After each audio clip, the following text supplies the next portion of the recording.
in the book. And he can also pacify the most downtrodden minority groups in the United States. And he's saying, hey, get ready for sacrifice. Get ready to lose your standard of living. They're like, yay, I love Obama. They could never get away with this with a John McCain. Obama basically does a couple of things. One is, again, this idea, kick the Chinese out of Africa. Kick them out of Sudan where they get oil. Kick them out of Zimbabwe where they get raw materials. Start a civil war in Congo, another big source of raw materials. Al-Qaeda, an arm of the U.S. intelligence community, is now active in Algeria, Tunisia, Morocco. You've got a destabilization going on in Kenya around Odinga. That's Obama's cousin.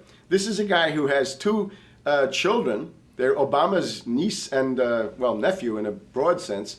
And one of them is named Raul, and the other one is named Winnie, after Winnie Mandela, who did the necklacing and political assassinations in South Africa. So this Odinga is essentially a CIA destabilizing operation in Kenya, and he's got a Odinga Islamic Alliance to crush the Christians in Kenya, but this also reaches into Ethiopia, it reaches into Uganda, Congo, Tanzania, and a whole bunch of other countries in that region. So all of Africa is a battlefield in flames between the US and the Chinese, with Obama leading the charge to kick the Chinese out for geopolitical reasons. Number 7, radically expand federal control over family farms and ranches through the Animal ID and Premises ID system. Number 8, accelerate the merger of the United States with Canada and Mexico under the Security and Prosperity Partnership. He is also accelerating the transfer of remaining federal authority to unelected quasi-governmental bodies like the World Trade Organization. Number 9, Obama must convincingly play the part of the president and convince the people of the United States that the buck actually stops with him. This is critical to the globalist master plan, because in 4 to 8 years, Obama must take the blame, as Bush did, for the New World Order's horrific agenda. At that point, the elite will put a new puppet in the ceremonial seat of power and build him up as the savior, only to tear them down again. And so the process is repeated over and over. For their program to work, it is essential that the people not learn that the presidency is now nothing more than theater, because if they did, the people would stop looking at the pawns and start looking for the king. Through this system of deceit, the elite's criminal agenda can continue forever, because the people waste all of their political energy debating the media spectacle instead of investigating the globalist agenda. Number 10, it's Obama's job to sell the public on globalist policies that aren't in the people's best interest, but the overlords have many salesmen. His most important function is to protect the criminal oligarchs from prosecution while they loot the economy worldwide, start new wars, and engage in torture. They're called Generation O, and they were the key to Barack Obama's White House win. During the campaign, Barack Obama used the internet like no other candidate before him, harnessing the energy of millions of his supporters. But the question now is, what to do with this young, eager, energetic army? This gives Barack Obama and his administration contact information for so many people, so next time he needs to push his legislation, he can contact all these people. Kennedy-esque. I feel as though this was like when John F. Kennedy was elected. Shouting, smiles, and tears.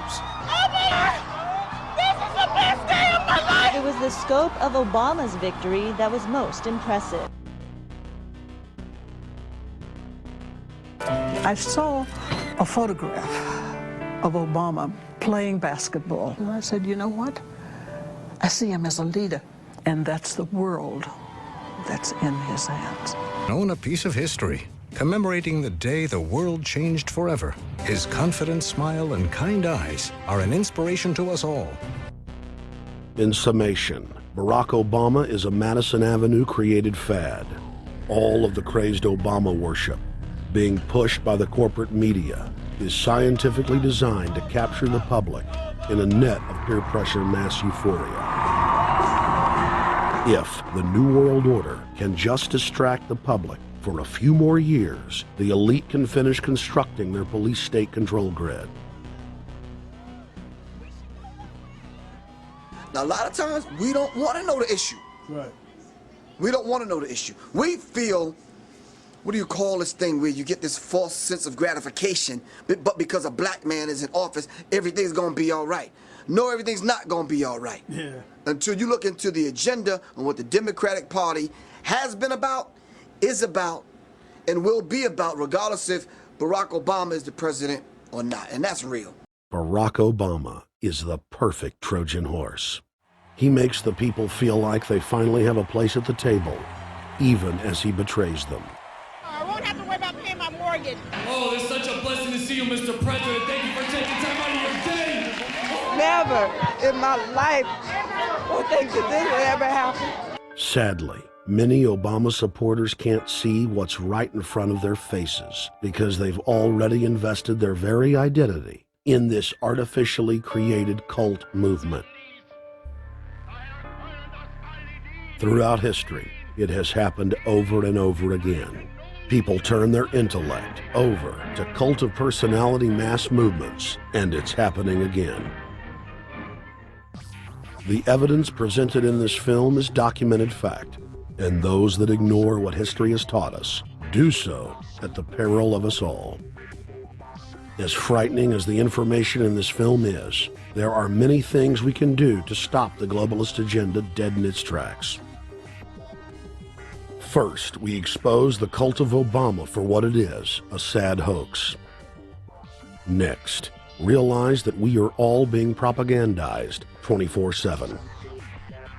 Investigate all information for yourself, be it political parties, the media, or this film.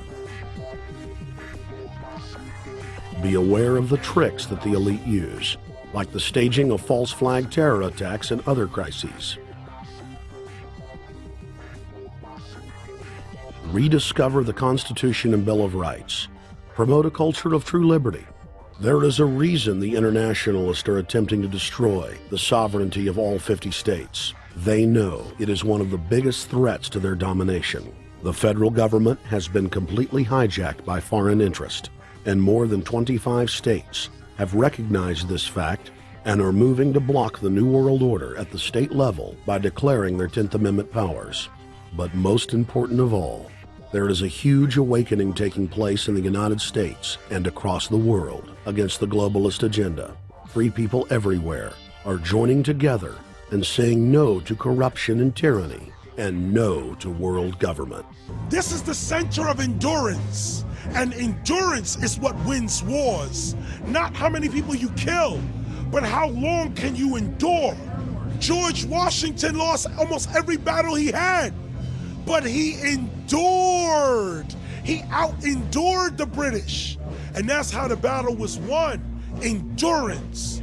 And each and every one of you watching this, every single one of you, is just as important as the people who were our founding fathers, as that you are just as important as the Sons of Liberty who met in the 1770s to philosophize about freedom, to philosophize about a republic, to philosophize about a truly free country with a republic.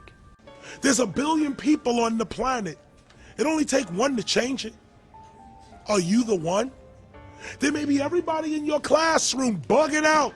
Your whole school may be on fire with kids wilding, bringing guns at, but are you the one?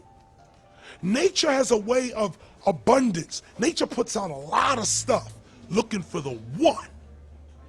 So if you're going to go along with the trend of let's just kill each other, let's disrespect each other, then you're part of nature's plan as well, to be part of just the excess. But if you think more of yourself than just being the excess, you'll do more for yourself. Are you the one? Everybody's not gonna make it, but you have an opportunity to save yourself.